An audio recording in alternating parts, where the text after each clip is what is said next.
county governments, and noting that there are 40 of proper procedures as regards application for licensing for the devolved units. Also expected this afternoon a number of statements, and that in addition to answers being sought by a number of senators, including nominated Senator the Honorable Petronila Were Lokorio, should be seeking answers from the Standing Committee on Education concerning the state of preparedness of the Ministry of Education to implement the junior secondary level of the competency-based curriculum, CBC, whose pupils will be proceeding to the 5th grade in the new academic year starting next week. A live broadcast brought to you by the Parliamentary Broadcasting Unit in conjunction with the Kenya Broadcasting Corporation. My name is Vereso Mwanga, and on behalf of the entire crew, I welcome you to follow the proceedings.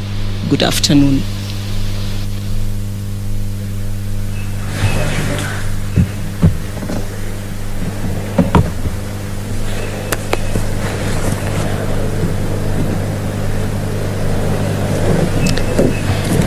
Prayer.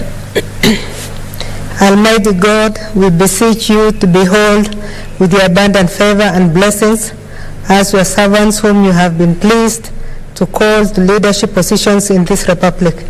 We seek guidance to treat and consider all matters that shall come under our deliberations in so just and faithful a manner as to advance the peace, prosperity, and welfare of our country and of those whose interests you have committed to our church. Amen.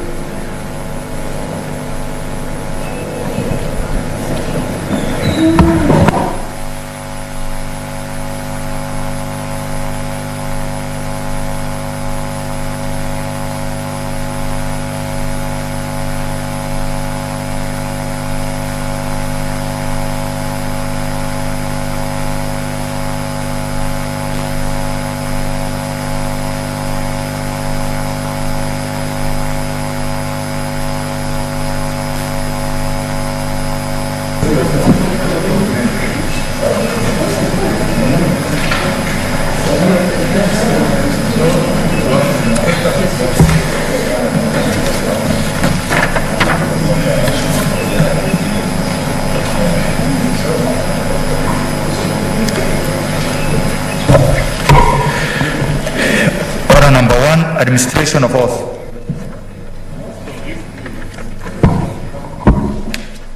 Order number 2, communication from the chair. Order number 3, messages. Honorable Senators, I have a message from the National Assembly to communicate on the passage of the Public-Private Partnership Bill, National Assembly Bill number 6 of 2021. Honorable Senators, I wish to report to the Senate that pursuant to Standing Order 41, 3, and 4, I have received the following message from the Speaker of the National Assembly regarding the passage of the Public-Private Partnership Bill, National Assembly Bill number 6 of 2021. Pursuant to the said standing order, I now report the message.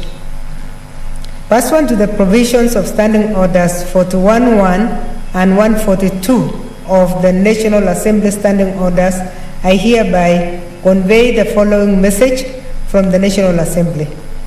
Whereas the Public-Private Partnerships Bill, National Assembly Bill number 6 of 2021 was published by Kenya Gazette Supplement number 19 of 26 February 2021 as a bill to provide for the participation of the private sector in the financing, construction, development, operation, or maintenance of infrastructure or development projects through public-private partnerships to streamline the regulatory framework for public-private partnerships, to repeal the Public-Private Partnerships Act.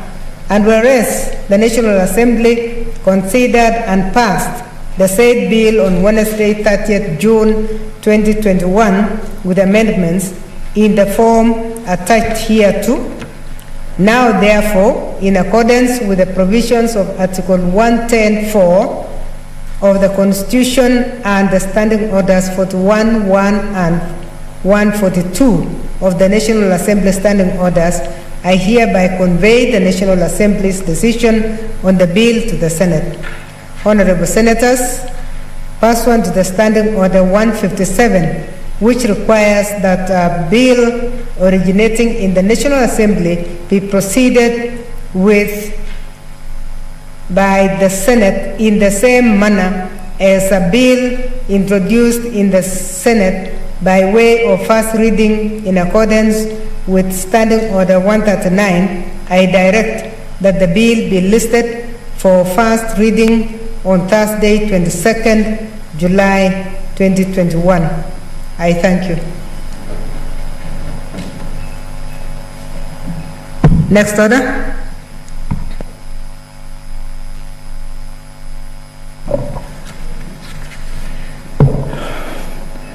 Order number 4, petitions. Order number 5, papers.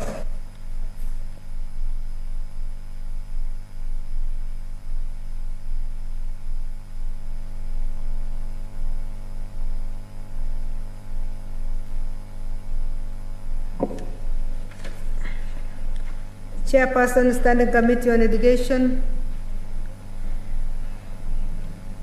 Please move.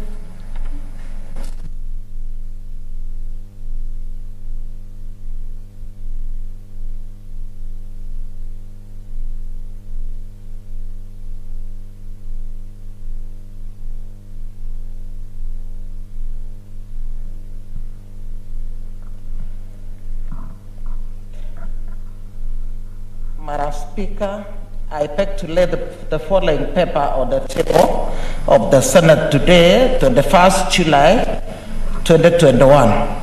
Report of the Standing Committee on Education on the Basic Amendment Bill, Senate Bills number 4 of 2021. I thank you.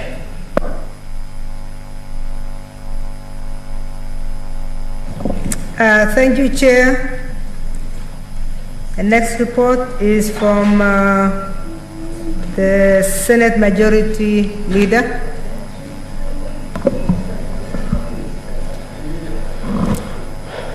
Madam Speaker, I beg to lay the following papers on the table of the Senate today, 21st July 2021, Annual Report of the Commission on Administrative Justice for the financial year 2019-2020, number 2, National Government Budget Implementation Review Report for the first 9 months for financial year 2020 and 202. I don't know whether this is correct.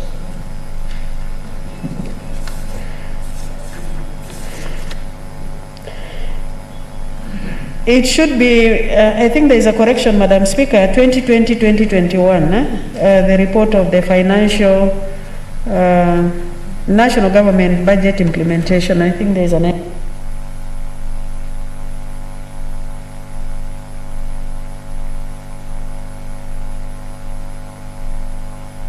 Okay, that brings us to the end of that order. Next order.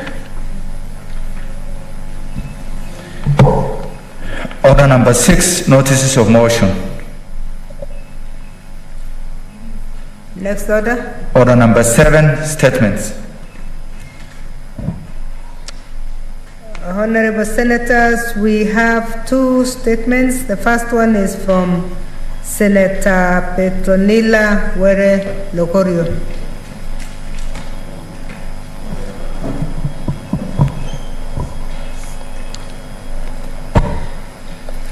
Thank you, Madam Speaker.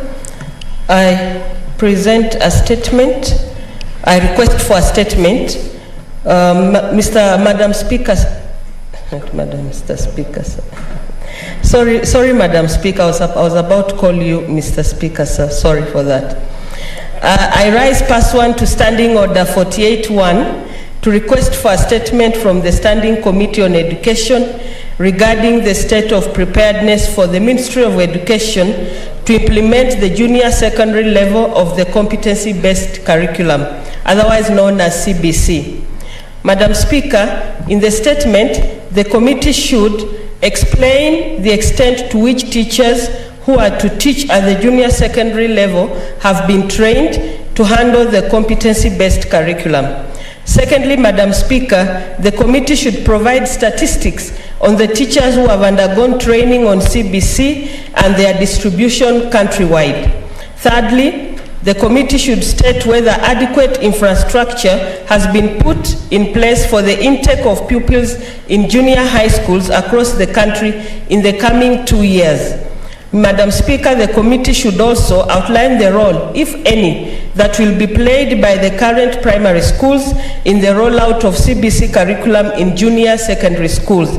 And finally, Madam Speaker, the committee should spell out the criteria of selection of schools which will qualify as junior secondary schools. Thank you, Madam Speaker.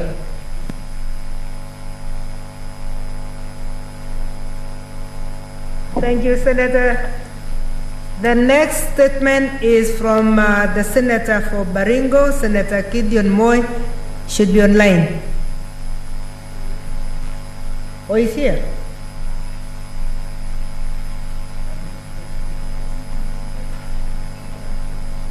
Senator Moy, are you online?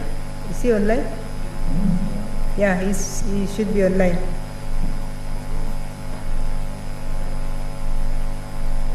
Senator Moy, you have the chance now.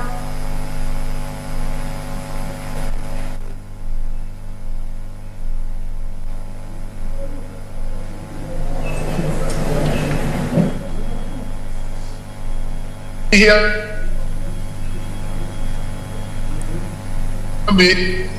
Madam Speaker, can you hear me?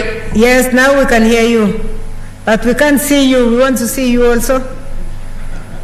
Yes, I can see myself. Can you see me now? Yes, now we can see you and we can hear you. Go ahead. Thank you very much. Sorry, I'm in a difficult, what do you call it? I'm rather indisposed right here.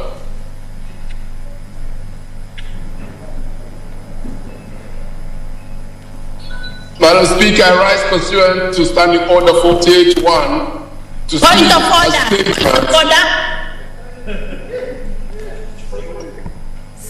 Senator,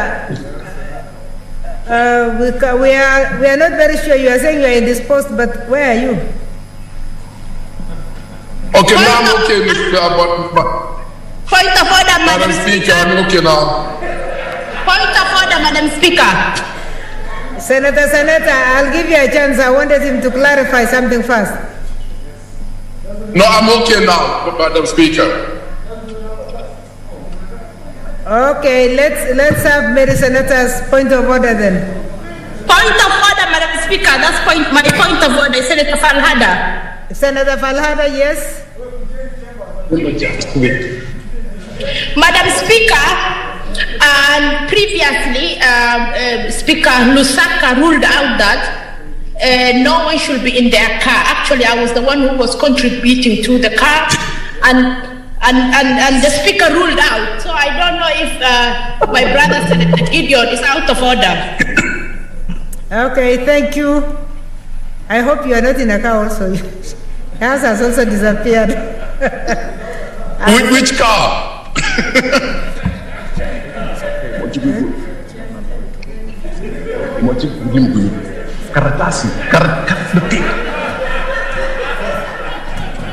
Okay, Madam Speaker, I rise pursuant to Standing Order 48-1 to seek a statement. Okay.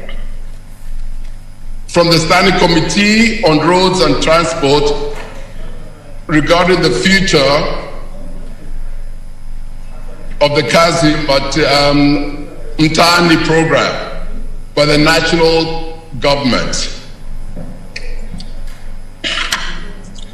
In this statement, the committee should one, state whether there are plans to broaden the scope of the program beyond casual labor and bring on board more youth to benefit from this initiative. Two, state measures put in place by the government to comprehensively address the constant delay of payment of wages to the youth involved in the Kazi Mtaani initiative. And three, explain whether there are mechanisms been put in place to ensure Kazi Mtaani is transformed into a substantial social protection program that trains and equips young people with skills for future job opportunities. And five, spell out measures put in place to ensure that corruption allegations that have marred the program are addressed in order to ensure the program is run in a transparent manner.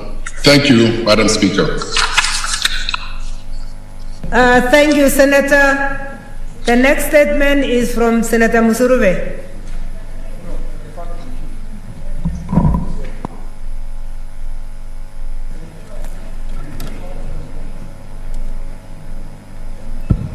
Thank you, Honorable Speaker, for giving me this opportunity. I make a statement on the Global Education Summit Financing Global Partnership for Education, GPE 2021 to 2025.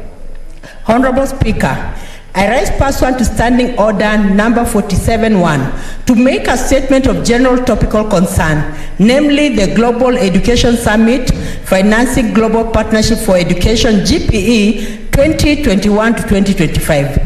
Honorable Speaker, the United Kingdom and Kenya will co-host a high-level global education summit on 29th to 30th July 2021 in London, UK, to lead global action to educate every child. Honorable Speaker, the summit will be a platform for parties to chart a way forward to transform education systems in partner countries through exchanging best practices, examining the latest evidence, hearing from experts and young people around the world, as well as learning from what works in other sectors. Honorable Speaker, a central feature of the summit will be the ambitious pledges from donors to help the Global Partnership for Education, that is GPE, reach its target of at least $5 billion over 5 years, along with the commitments from GPE partner countries on domestic financing for education. This is critical financing in helping countries transform education systems for more than 1 billion girls and boys in up to 90 countries around the world. Honorable Speaker, coronavirus has worsened the global education crisis with 1.3 billion children, including 650 million girls, out of education at the peak of school closures. Experts warn that many children will never return, particularly as countries experience an economic contraction in the wake of the pandemic. Missing out on education does long-term damage to individuals and communities, with girls particularly at risk. The benefits of school are transformative and multi-generational. A child whose mother can read is 50% more likely to live past the age of 5 and twice as likely to attend the school themselves. Honorable Speaker, even before the pandemic, 9 to 10 school children in low-income countries were unable to read proficiently by the age of 10. Since its creation in 2002, GPE has already contributed to getting 160 million more children in school and doubling girls' enrollment in the countries they work in. The $5 billion funding will ensure that 175 million children can learn in 87 lower-income countries. In the longer term, this investment could add to $164 billion to economies in the developing world, lift 18 million people out of poverty, and protect 2 million girls from early marriage. Honorable Speaker, on March 15, 2020, the Kenyan government abruptly closed all schools and colleges nationwide in response to COVID-19, disrupting nearly 17 million learners worldwide. The closure of institutions not only affected learners and teachers, but it also brought forth numerous economic and social issues, including interruption and loss of learning, education, exclusion, homelessness, nutrition and economic crisis, childcare challenges, and increase in teenage pregnancy cases, financial costs implication to households, and sexual exploitation, among others. The effects have been more severe for the underprivileged children and their households from the urban poor communities. Honorable Speaker, according to a 2021 report titled Promises to Keep, the impact of COVID-19 on adolescents in Kenya, the impact of COVID-19 on adolescents in Kisumu, Nairobi, Kilifi, Wajir counties revealed that there were approximately 100,000 early marriages, 15 to 19 among the girls in the study. 32% got married after COVID-19 started. 44 got married because of pregnancy. 16 claimed they would not be married if there was no pandemic. Honorable Speaker, it is a worry that the out-of-school trend has tripled. It is clear that 2015 MDGs were not sustainable in terms of outcome. State parties met and made a global promise of leaving no one behind. This promise led to the emergence of the Sustainable Development Goals, which seeks to ensure that every child has an education regardless of socioeconomic background, race, or physical disposition of a child. It is against this backdrop of leaving no one behind and financing education that the International Parliamentary Network for Education, IPNED, was formed. The mandate of IPNED, which I co-chair with Harriet MP UK, seeks to bring parliamentarians together in ensuring that they are advocating for more resources to be diverted to education so that every child has an opportunity to an education. The targets of SDGs 4 can only be realized if all leaders of the world are committed to blowing the trumpet of education financing. President Uhuru Kenyatta has been on the forefront in ensuring equity, inclusivity, and mainstreaming of the hard-to-reach children is realized. The launch of the 2018 sector policy for learners and trainees with disabilities by President Uhuru Kenyatta is a clear manifestation of his support of leaving no one behind. In addressing the lacuna therein, parliamentarians across the globe need to deliberately bring their governments to account and push for increased financing in education. The increase in education financing should start from early childhood and progress to primary, secondary, colleges, and universities. There is need to ensure that all girls and boys complete free, equitable, and quality primary and secondary education, leading to relevant and effective learning outcomes by the year 2030 by pushing for 100% transition. Concerted effort is needed from all leaders of the world to ensure that state parties are able to meet their target of every child having an education. Thank you, Honorable Speaker, for the opportunity. Thank you. I see an intervention from, a point of order from Senator Aniri.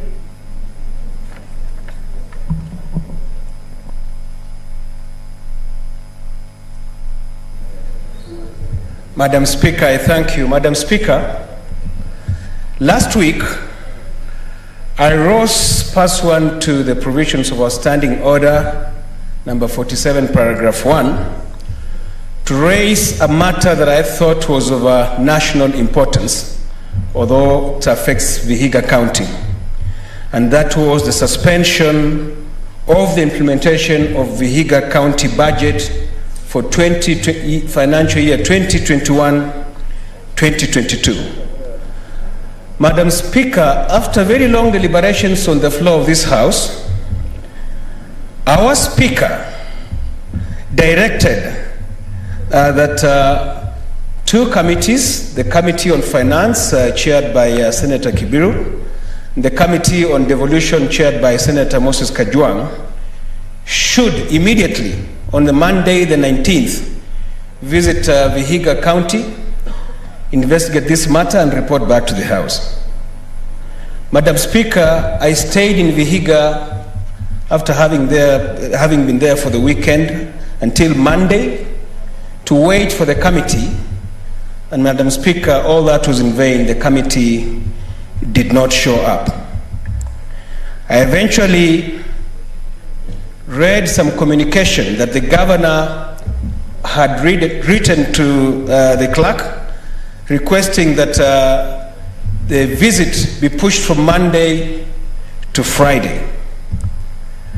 Madam Speaker, the Speaker's directive cannot be in vain. Directives made from the chair, Mr. Speaker, must always be taken seriously and be implemented. Madam Speaker, I want to hear from the chairs of the two committees, if they are here present, to tell us, number one, why they did not visit Vihiga as directed by the Speaker. Number two, to tell this House way forward how they intend to prosecute this matter. And number three, to tell us whether the committees of this House works at the whims, or rather the convenience of the people, the very people that are supposed to be investigated by those committees. Madam Speaker, the people of Vihiga have very high hopes and confidence in this House that we'll be able to resolve this matter on their behalf as the custodians of devolution. This is a very, very important matter, and it should be dealt with expeditiously. Madam Speaker, I want to hear from the two chairmen what really happened and how they intend to proceed with this matter. Thank you. Thank you, Senator. Before we ask the two chairs to respond to your request, I want to allow three people to ventilate. Senator Haji Faria Ali. Thank you, Madam Speaker. I'm also in Finance Committee. So, Madam Speaker, this order was given on Thursday, and we've been told to go to the ground on Monday. A lot of politicians had already made their own arrangement in terms of where they need to be. So, Madam Speaker, there wasn't even going to be. And then the other challenge we had was there are two committees, joint committees. And the other thing we felt was if the people who are going to meet in ground, please listen first, then I finish, then you can comment. Honorable Speaker, I think you need to protect me. I think you need to protect me. There is a point of order from Senator Orengo. Okay.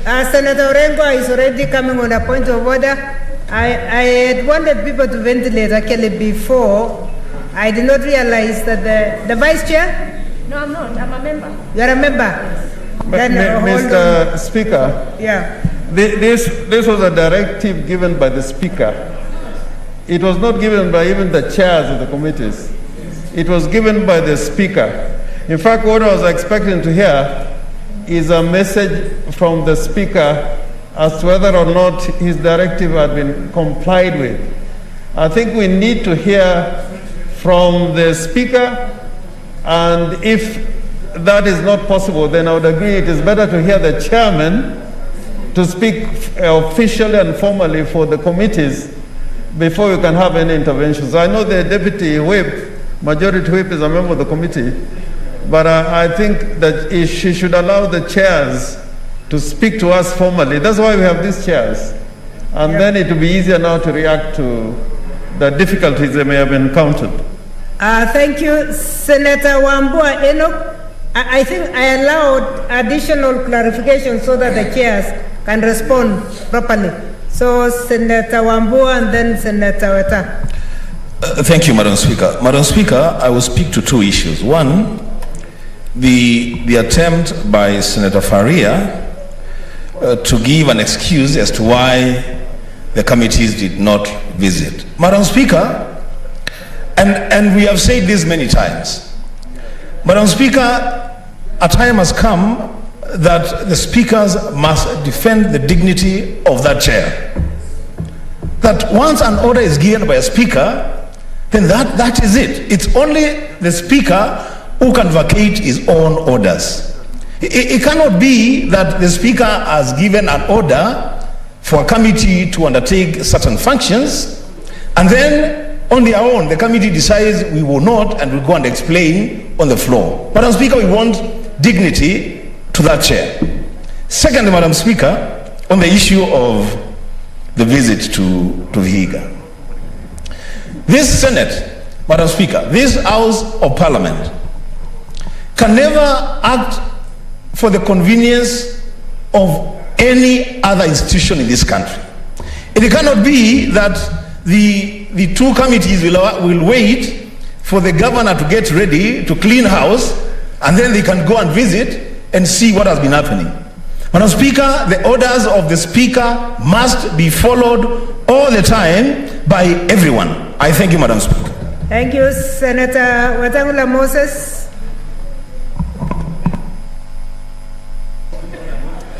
Thank you, Madam Speaker. Madam Speaker, allow me first to give unsolicited advice to my distinguished colleague, the Deputy Whip, that she has absolutely no business being an apologist on behalf of erring chairpersons of committees. When committees don't do their work, it is not the duty of the leadership to apologize on their behalf, because they are members of this House. Madam Speaker, I am also a member of the Finance Committee. Madam Speaker, Senator Khaniri of Vihiga is not a frivolous senator. He is not a senator who brings on the floor of this House very tenuous issues that the chair can overlook or the House can sweep under the carpet. He does his work well. And he brought here a very important matter, Madam Speaker, that the budget of Vihiga County has been paralyzed. So there's no water, there are no salaries, they cannot put medicines in hospitals, and they cannot provide basic services to wananchi. And I have no doubt, Madam Speaker, that the chair, and on that day it was the substantive speaker himself, felt the pain of the people of Vihiga and directed that the committees go to Vihiga on Monday. Senator, are you assuming that the other chairs cannot feel the pain of the people of Vihiga? Pardon? Are you assuming that the rest don't feel the pain for the people of Vihiga? And the chair here will feel. No, I mean the chair is perpetual. So whether it was the substantive speaker was sitting or yourself, Madam Speaker, the pain was felt by the chair. So it could have been you, it could have been a member of the panel, but it is the authority of the chair that we are talking about. And directed that on Monday the two committees go to Vihiga. At the time I left this chamber, Madam Speaker, I had the chief whip of the opposition, Senator Mutula Kilonzo, with whom we sit in the same committee with my distinguished sister here, saying that they were going to arrange either a flight to Kisumu or even choppers to go and mitigate the problem in Vihiga. How this changed, Madam Speaker, is a matter that the chair must demand a proper, cogent and clear explanation from the chairs, because the chair can never act in vain. When you give a direction, it has only one response, Madam Speaker: obedience, and nothing else. And the House will never, and through its committees, Madam Speaker, because committees mirror what we do in plenary, we cannot act at the convenience of any of the parties we want to deal with, whether those parties are governors or any other members of the public. So I want to urge, Madam Speaker, that you demand on our chairs, my chair, in which we sit with Faria, for whom she was trying to apologize and she shouldn't, Madam Speaker, and the chair of devolution, to explain to the House, one, why they didn't go to Vihiga on Monday, two, why they went outside the direction of the chair to negotiate with a party that is supposed to appear before them to get a convenient date of appearance, and three, when they are going to purge this offensive behavior that is denying the people of Vihiga their rights. Madam Speaker, thank you. Senator Langat Christopher. Okay, thank you, Chair, for also giving me this opportunity to add my voice to what Senator Khaniri has raised. And I want to say, Madam Chair, that the people from our counties are facing a lot of challenges, and they are seeing Senate as a very important institution to air their views and expecting a lot of solutions. And I want to say that your authority as the Madam Speaker is so important in the Constitution, such that anybody else who can go and do a kangaroo court somewhere and actually do the opposite of what you've directed should not be entertained. And I want to say that all of us, if we don't take this one very seriously, it will come down even to our committees. You remember one time when the cabinet secretaries had refused to come to our committees, was indeed for the fact that we stood strong and demanded that they appear. At this point of time, they will not be appearing. So I want to support what Senator Ganiri has really raised, and I want you to request through your chair, Madam Speaker, that you redirect and make sure that the people of Vihiga really, their issues are addressed accordingly. Madam Speaker, take this one seriously, and if you don't do that, it will soon affect all our issues that we are raising in this particular house. Otherwise, I support very seriously that matter, and it should be resorted to with immediate effect. Chair, thank you. Thank you, Chair. Senator Murkomen Kipchumba. Is that on behalf of the chair or yourself? On behalf of the chair, devolution. Okay, can we also check if chairs are online? Yeah, Madam Chair, first of all... Can we confirm if there is any chair online? Clerks, can we check if there is any chair online? Thank you, Chair. In the meantime, let's hear... Madam Chair, I am here officially after a decision of the committee this morning, tasked me and Senator Nyamunga to provide an explanation on behalf of the committee because the chair is attending a funeral of a relative in Homa Bay. Madam Chair, once the statement was, the directions were given by the Speaker, it's the same Speaker who should have facilitated the possibility of a committee traveling within 3 days. So instead of bashing the committee, we are coming back to you, Madam Chair, to give directions on how your staff were going to implement that committee. Having orders given on Thursday, procurement processes and facilitation for members to travel on Monday, where it was not practical to implement, first of all, the directive itself. So it is the office of the Speaker to give an explanation of how that directive was going to be implemented. Number two, the members of the committees, the various committees, the two committees, the committee members, the committee itself function through a quorum, a possibility of the members reaching the necessary quorum to go and hold their meeting. Again, in our committee, there was no confirmation for enough people for the committee, for the traveling, and at the same time, I am told that's the same in the finance committee. But most importantly, Madam Speaker, we were told by the Speaker to go to Vihiga and meet the governor.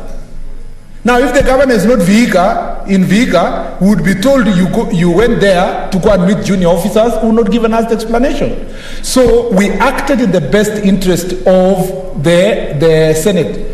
And most importantly, Senator Khaniri was consulted on this issue.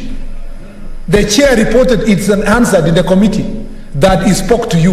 And if it is wrong, he will take personal responsibility. That he spoke to you about the possibility of going to Vihiga on that Monday did not work.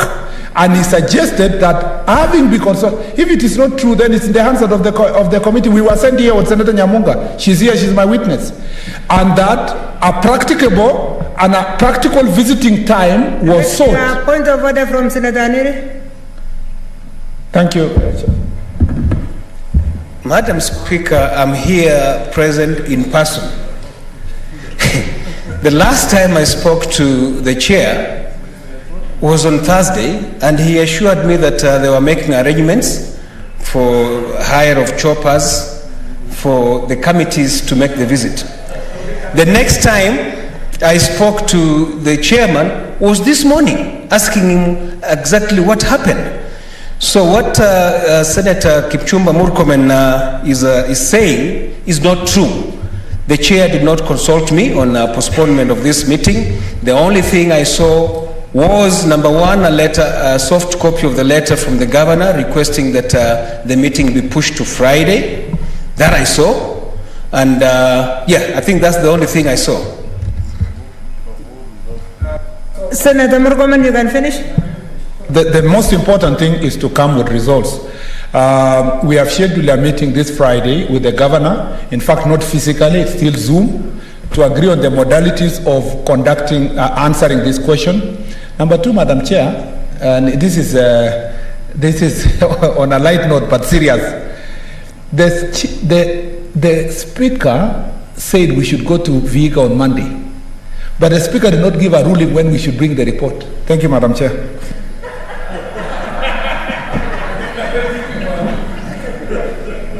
Senator Murkomen, that is a new one.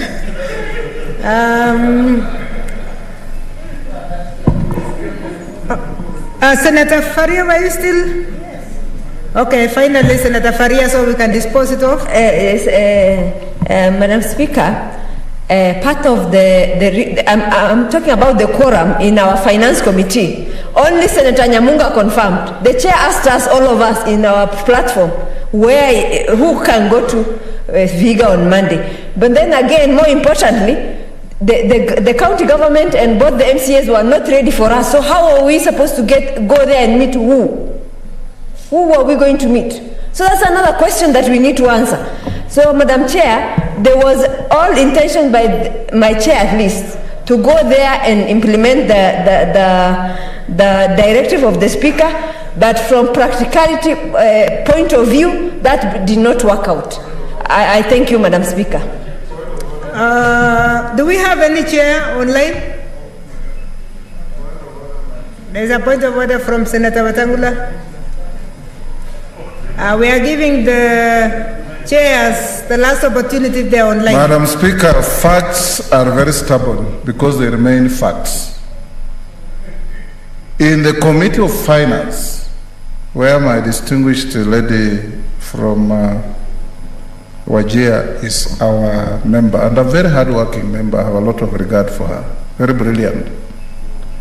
But that brilliance does not give her a latitude to say what is not true on the floor. Because, Madam Speaker, Mutula Kilonzo Jr. is a member of the committee, he confirmed. I'm a member of the committee, I confirmed. If she was available and the chairman was available and Rose Nyamunga was available, then we were 5. The quorum is 3.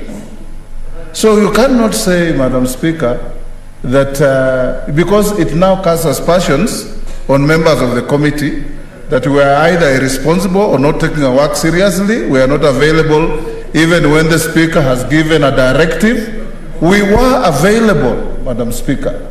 And as I finish, Madam Speaker, we shouldn't also let Senator Murkomen get away with what he said, that they have set a Zoom meeting on Friday to decide with the governor how the meeting will be conducted later. You know, they're going to have talks about talks in a matter, Madam Speaker, that is so serious that the Speaker has directed that it be dealt with expeditiously. Okay, Senator Orego. Oh, sorry, I didn't realize you were online.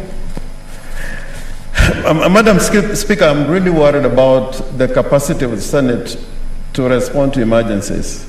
Because, you know, it is the persuasion of the Senator for Vihiga that prompted the Speaker to say that you must get to Busia by Monday. Because the circumstances that were explained to us was that the Vihiga was at a standstill. There were no operations going on. And indeed, over the weekend, I was in Kisumu, and I was getting information that things are not going on very well in Vihiga, with 4 members of the executive, you know, undergoing the process of impeachment, the deputy governor, bills were not being paid. If the Senate cannot respond to emergencies, and now the people of Kenya are hearing that there's an emergency in a county, and the Senate cannot get there in time, that undermines the authority of the Senate as an institution. I remember President Bush, the second Bush, the younger Bush, he did make it to the floods during Katrina in time, and that cost him an election. Yeah, that is a circumstance where people take things like this very seriously. So I think, other than the chairs, we need a statement in form of a message or whatever we call it from the chair. Because now issues like procurement has been brought into play, but there must be a basis upon which we can act in emergencies. And I think the Speaker was aware. The Speaker has been involved in emergencies. I know the Speaker has gone on trips that he didn't anticipate. And within a day, he is across the border representing either the Senate or the Republic. So we need an explanation from the administration through the chair, so that in future, if there's another emergency, we are not told that, like Honorable Senator Murkomen was saying, that the governor was not going to be available, and now they are involved in talks about talks. But by the time we have talks about talks, the substratum of what we are trying to deal with will be gone. It will be no longer necessary to talk about Vihiga, a small county with big problems. Honorable Senators, I have listened to the ventilations that have come across. The ruling of the Speaker was that the meeting would be on Monday. And whenever a ruling has been given, we don't change.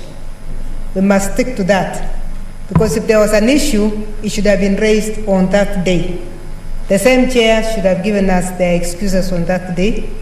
The chairs themselves have not responded today.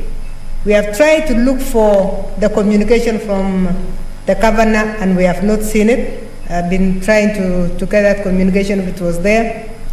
And I would like to rule as follows. Chairs of committees must take their roles very seriously.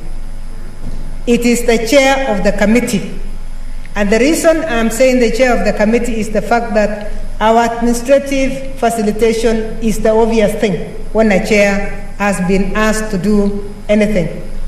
I did not imagine even there are going to be choppers. The flights to Kisumu are more than 3 times a day. So we cannot have the excuse, and by the way, with Kenya Airways, we travel and we pay later. So that cannot be an excuse. I would therefore like to urge the 2 chairs to move with speed and make sure that they actually visit Vihiga as was ordered by the Speaker before. It doesn't make, there must have been a reason why we were supposed to visit Vihiga. So we cannot change at this stage and say we go Zoom. We must have the committee moving to Vihiga. So the Friday meeting, I'm asking the 2 chairs to convene again and actually move to Vihiga and undertake that assignment on behalf of this House. Because a letdown by 1 chair is a letdown to the whole House. So our efficiency must be upheld by the chairs. So please, chairs, do your work and accomplish that assignment. Thank you. Next order.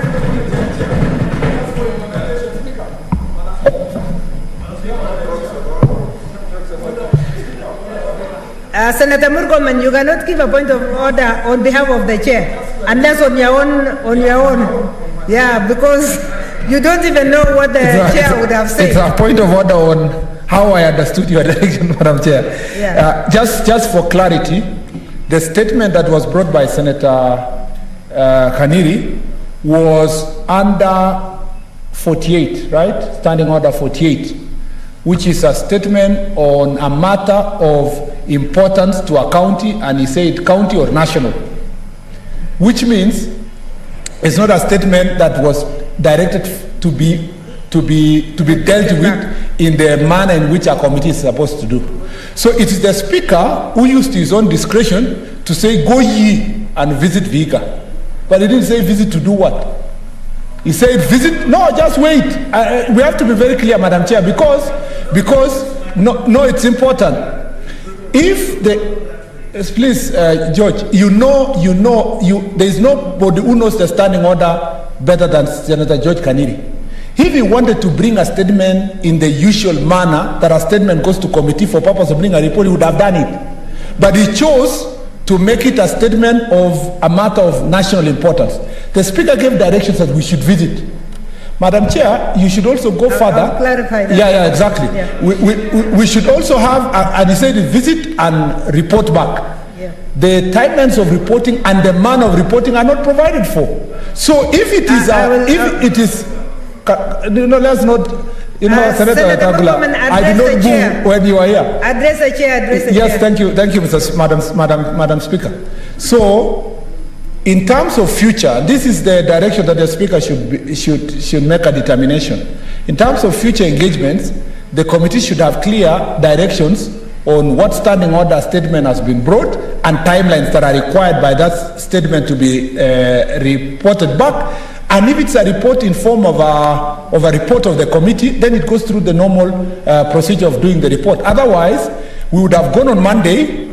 Today, the chairs will be standing here and said, Madam Chair, we have gone to Vihiga, we are working on the matter, we will come back to you in future time. There has to be clarity. There has to be clarity. Number two, we should function with results in mind, not form. We must focus on substance.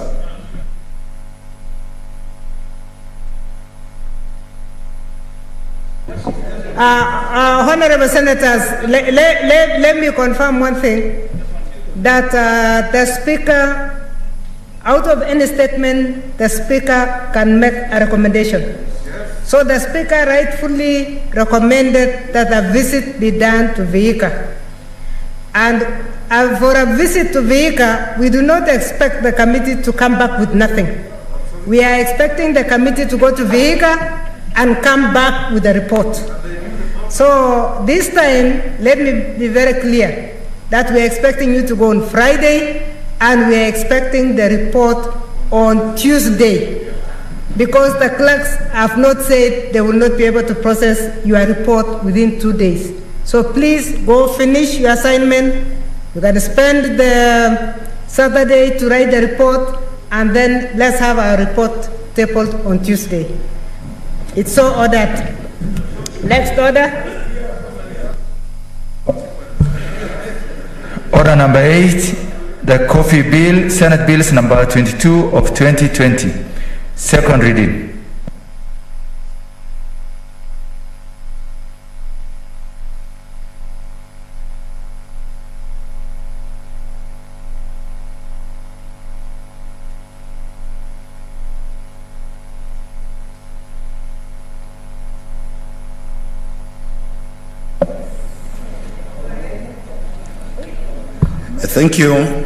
Thank you, Madam Speaker.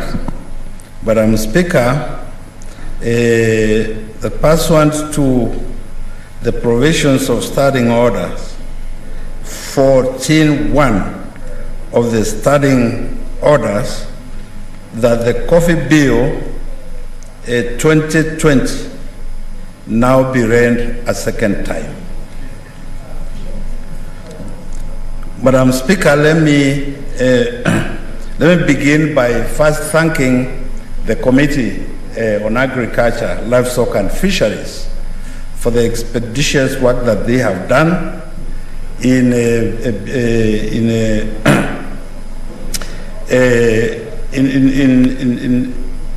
and their commitment throughout the process of developing this bill.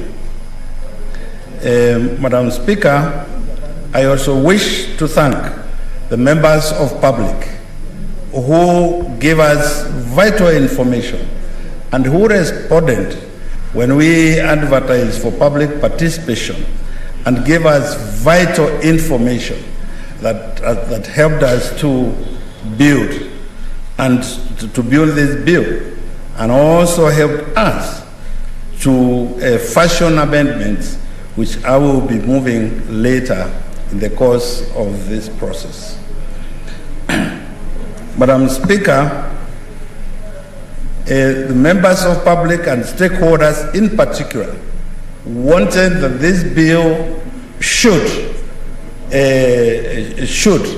encompass their involvement, that they wanted to be involved in all the institutions and all the structures that are going to be created by this bill. Madam Speaker, the Standing Committee on Agriculture, which I chair, is preparing amendments to capture those views in the bill. The bill seeks to reorganize the coffee industry by transitioning the regulatory and commercial aspects of the commercial roles currently undertaken by AFA, or the Agriculture Food Authority, to Coffee Board of Kenya. The bill further seeks to transition the research of Kenya, the research of coffee, currently undertaken by Coffee Research Organization, to an independent Coffee Research Institute. Madam Speaker, before I delve into the content of the bill, I would like to give some background information on the issues revolving around the coffee sector. The Coffee Directorate under the Agriculture and Food under AFA is supposed to manage the development of the coffee subsector. However, the coffee subsector has continued to face innumerable challenges, including but not limited to minimal research in coffee, late payments to farmers, lack of extension services. And it's in this lack of extension services, Madam Speaker, where the drop of coffee production in this republic has been felt.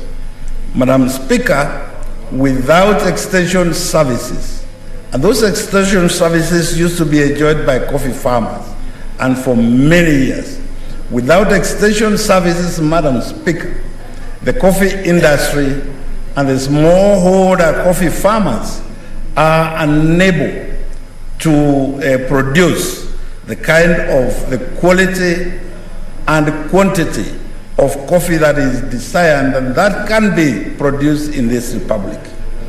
Madam Speaker, poor governance of the cooperative societies is also one of the issues that we want to, is one of the issues that we want to cure through this bill. Madam Speaker, the cooperative societies, the coffee, particularly coffee cooperative societies, have been infected with a lot of corruption. And Mr. Speaker, actual corruption is a very lean word. It is theft by some of our cooperative leaders. Madam Speaker, I will be delving into this as I finish the presentation of the body of this bill. In a bid to stem the problems, the president appointed a task force which collected views from stakeholders and came up with a report and some recommendations. After the recommendations, Madam Speaker, the task force was converted to an implementation committee. And this task force, Madam Speaker, did go around the country and collected views of all coffee stakeholders, came up with their recommendations, and those recommendations were later developed into regulations, which regulations, Madam Speaker, were brought to this House and to the National Assembly, and Parliament passed those recommendations. And therefore the coffee regulations, which were developed by the task force and the implementation committee, are currently in force. This, Madam Speaker, I say because of late we have seen some shenanigans which tend to draw back the efforts that have been achieved by the task force, which is now a studying committee on implementation of the coffee reforms. The President, through a Gazette notice number 7512, dated 25th of September 2020, converting this commission to Coffee Subsector Reforms Implementation Studying Committee to coordinate, oversee, and monitor implementation of the coffee subsector reforms. In September 2020, the committee was converted to Coffee Subsector Reforms Implementation Committee in a bid to ensure a lasting solution to the problems that plague the coffee industry and agriculture in general. Due to the foregoing, Madam Speaker, the Senate in 2019 developed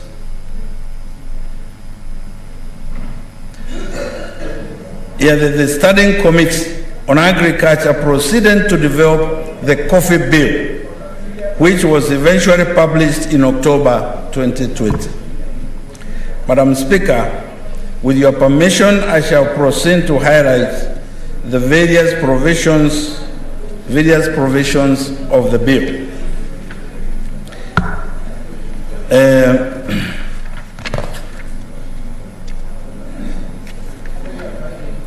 Clause 4 of the bill, Madam Speaker, establishes the Coffee Board of Kenya, with the headquarters of the board being in Nairobi City, and given the power to establish branches in other parts of the country.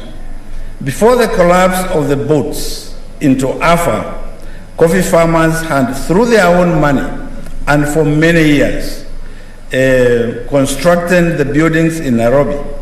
The Coffee Exchange, Madam Speaker, is also in Nairobi.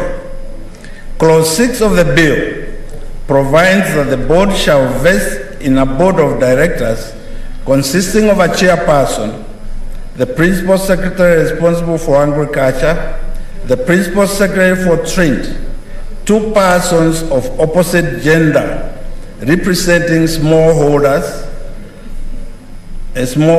coffee growers, nominated by the Council of Governors, 2 persons of the opposite gender representing plantation coffee growers, nominated again by the Council of County Governors, 1 person nominated by the Research Institute, 2 persons representing an association of farmers, nominated by Cabinet Secretary and a Chief Executive Officer.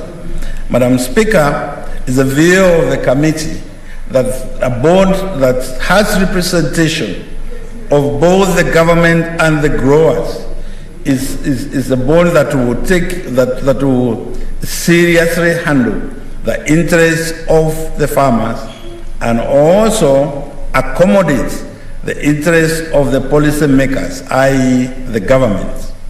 Madam Speaker,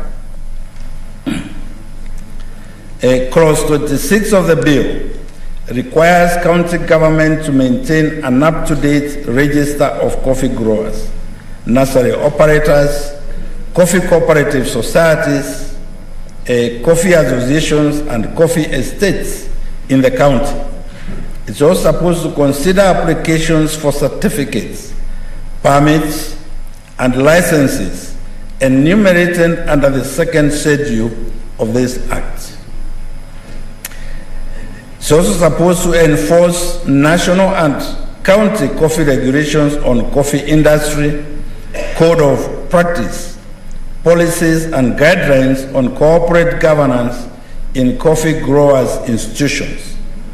Supposed to offer extension services extension services, and this one, Madam Speaker, I cannot overemphasize that that the county governments are meant to offer extension services on coffee production and primary processing. They're supposed to inspect nurseries, pulping stations, warehouses, millers, and roasters located within their respective counties in collaboration with law enforcement agencies. Supposed to enhance security in coffee growing areas and monitor and report incidences of pests and disease outbreaks to the board and the other relevant government agencies. Clause 24 of the bill further allows counties to develop county-specific legislation, setting out inter alia the criteria for application, issuance and renewal of permits and licenses by an applicant within the county. On the other hand, Clause 30 sets out the reasons for cancelling a permit or a license. Should an applicant be dissatisfied with the decisions of the cabinet secretary or county executive member not to issue a license under this act, Clause 31 provides judicial review. Clause 37, Madam Speaker, establishes the Coffee Research Institute, and it's proposed to be in Kiambu County, where the Coffee Foundation was premised before the collapse of the Agriculture Research Institute into the Kenya Agriculture and Livestock Organization, or CARO. The bill further provides that the institute may establish other branches in other parts of Kenya as it may consider necessary. The bill further,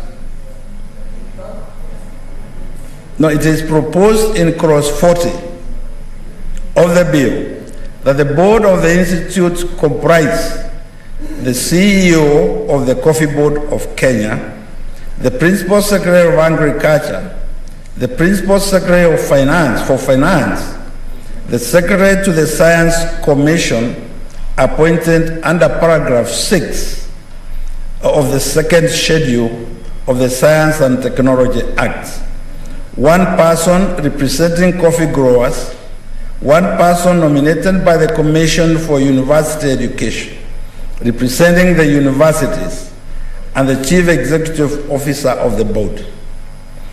Clause 43 of the bill provides that the institute shall, among other things, prioritize areas for and coordinate research, including research in coffee diseases, develop appropriate systems to promote balanced, diversified, and sustained coffee development, and to optimize coffee production through adaptive and investigative research, disseminate in collaboration with the board and other research organizations established under the Kenya Agricultural Research Organization Act and other organizations. Madam Speaker, this is why I said I did not want to overemphasize the importance of extension services, because in the past, Madam Speaker, research findings were done, and the tragedy was that the farmers never got to get the benefit of these research findings because there was no institution or organization that would disseminate this information to farmers. But with in this bill and establishing that the functions of the county governments, it is the county governments that are meant to make sure that we have extension services who will disseminate this information to farmers.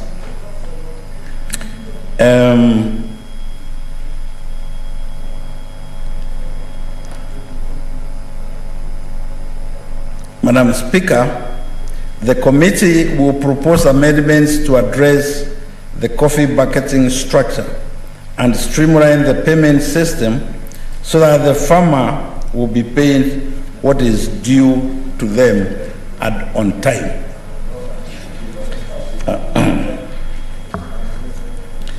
Should an applicant be dissatisfied with the decision of the cabinet? No, I think I've gone back to where I came from.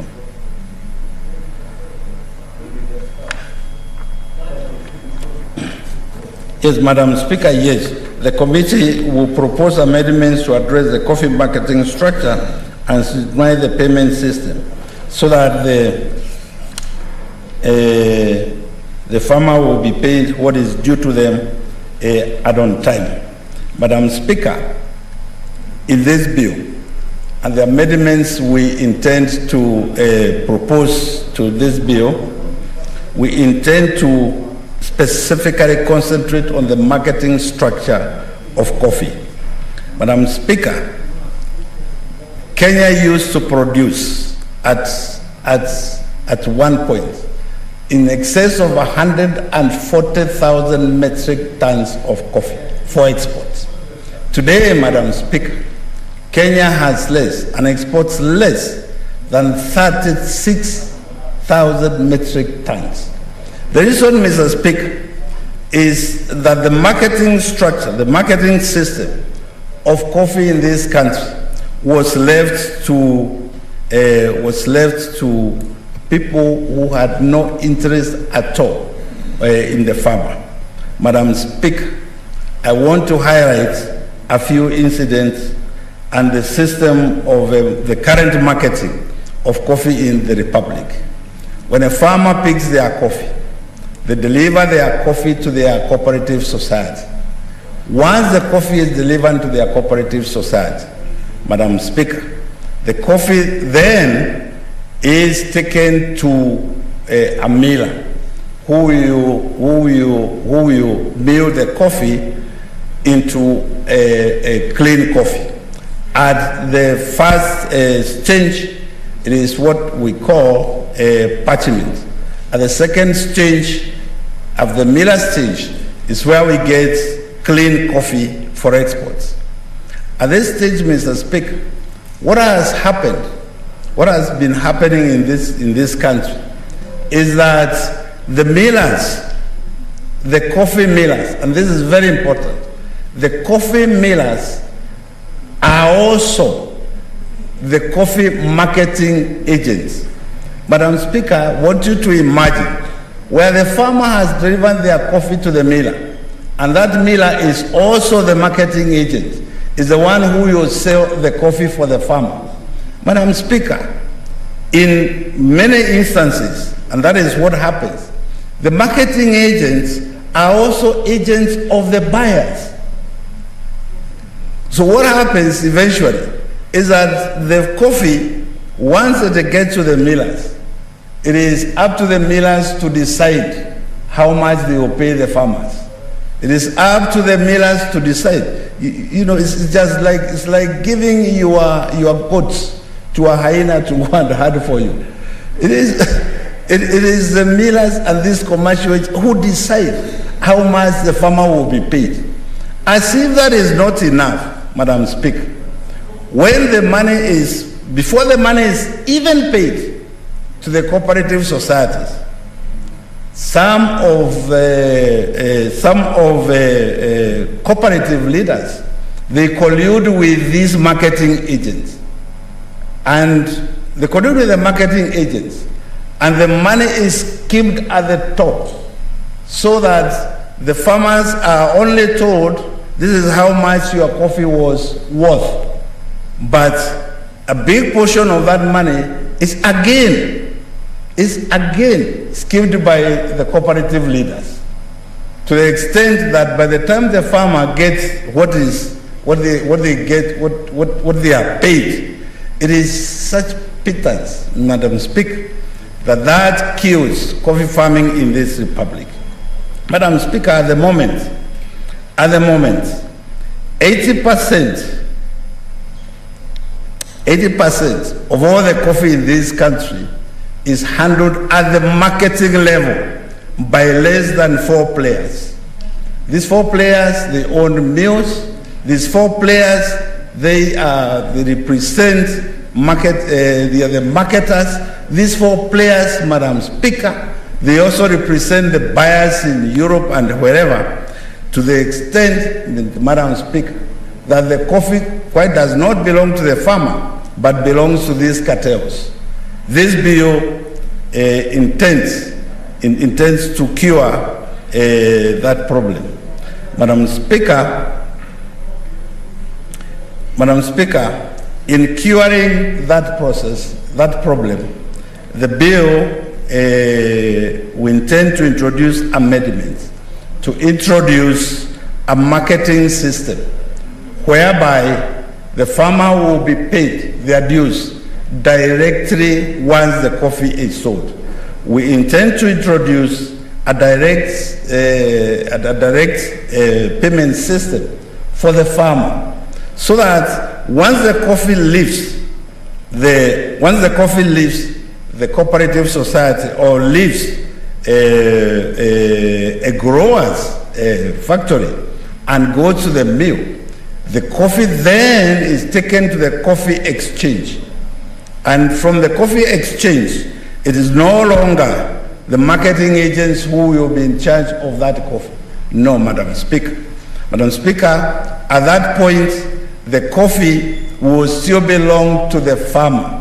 The contracts will specify how much the farmer will pay for milling. The contracts will specify how much the farmer will pay to the broker who will handle their coffee at the coffee exchange. And after which, the farmer will then be paid their monies directly into their accounts, into the farmer's account. The cooperative societies, we are proposing in this bill that the cooperative societies will be paid at 10% for running the factories and so forth. Madam Speaker, once that is done, we anticipate and we know that farmers will get back again to producing coffee.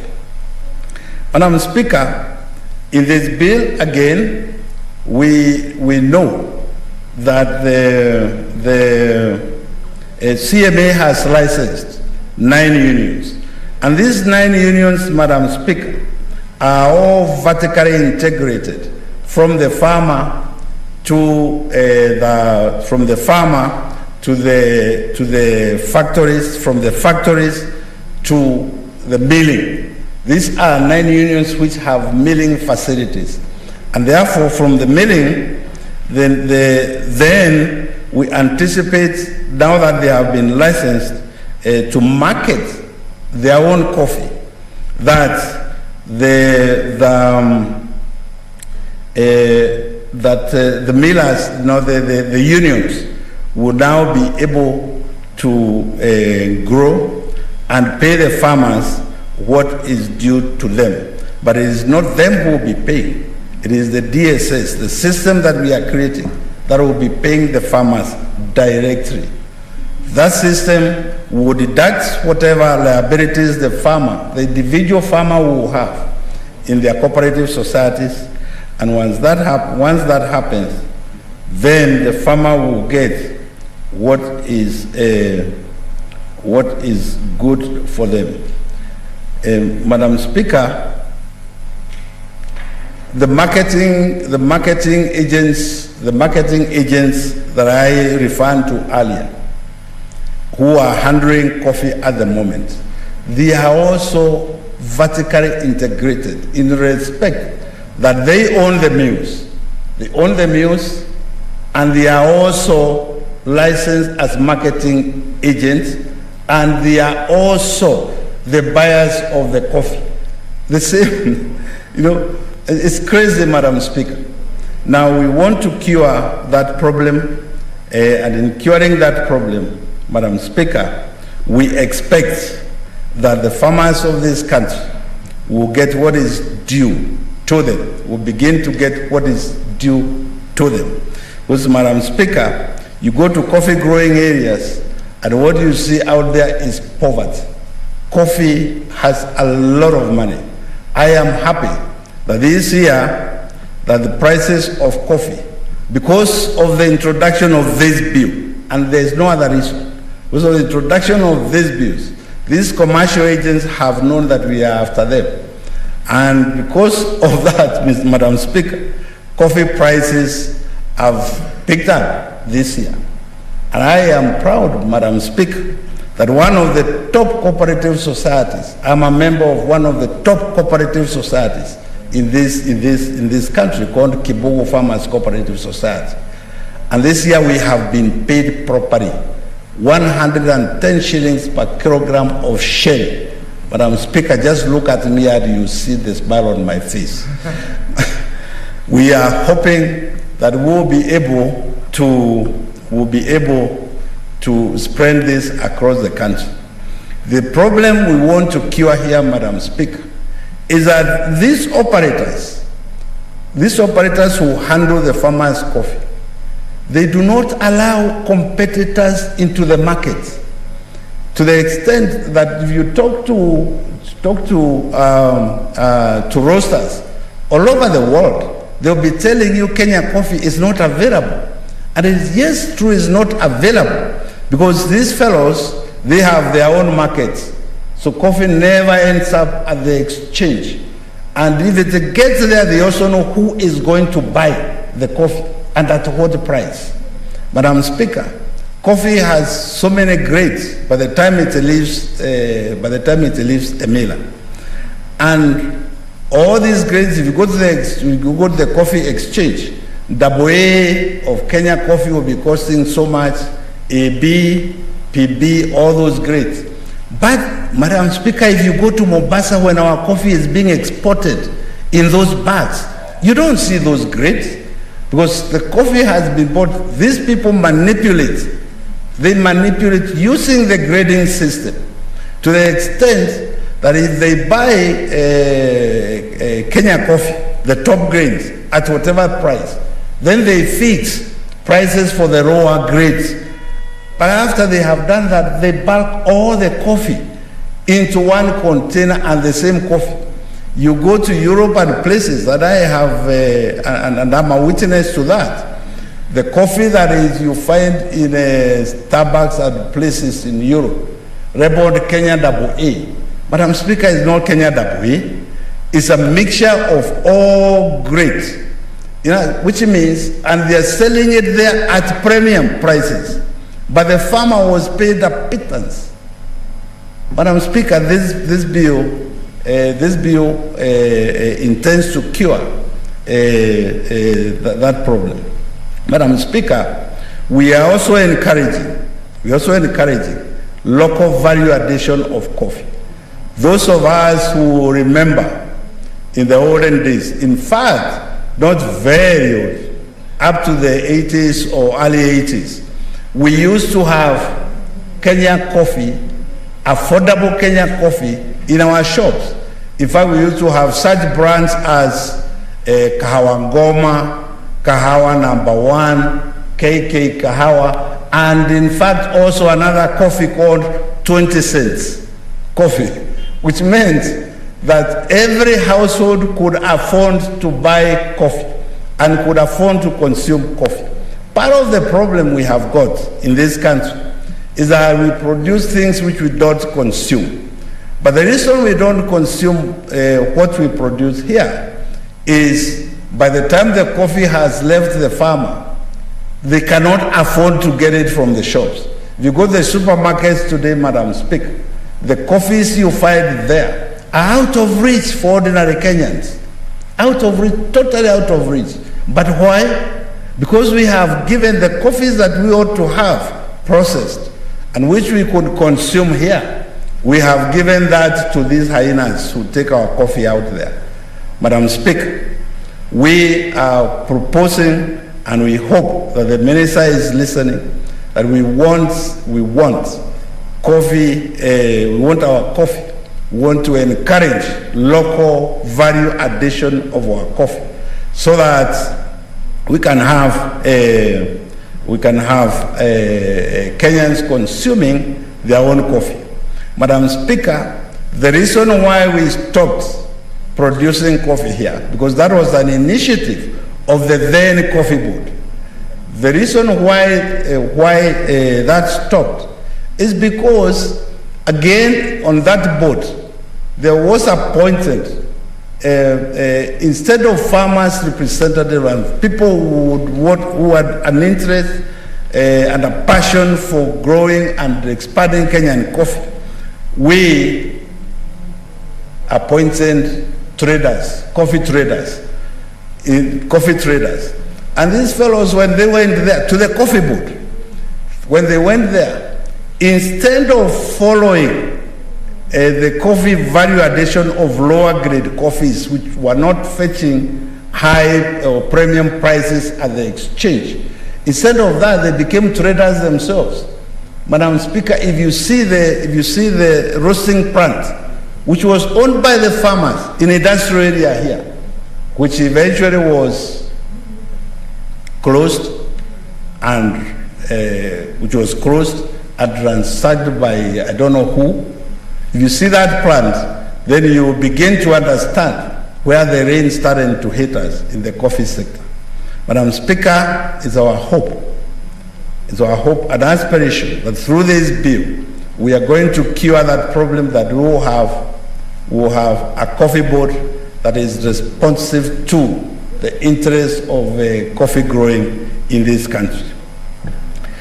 Madam Speaker, having said that, I would also want to advise the Cabinet Secretary in charge of Agriculture in this Republic that at the moment the government seems to be very confused in this matter. The right hand does not know what the left hand is doing. The president appointed a task force which was converted to an implementation committee, but the CS of Agriculture does not seem to recognize that this commission exists.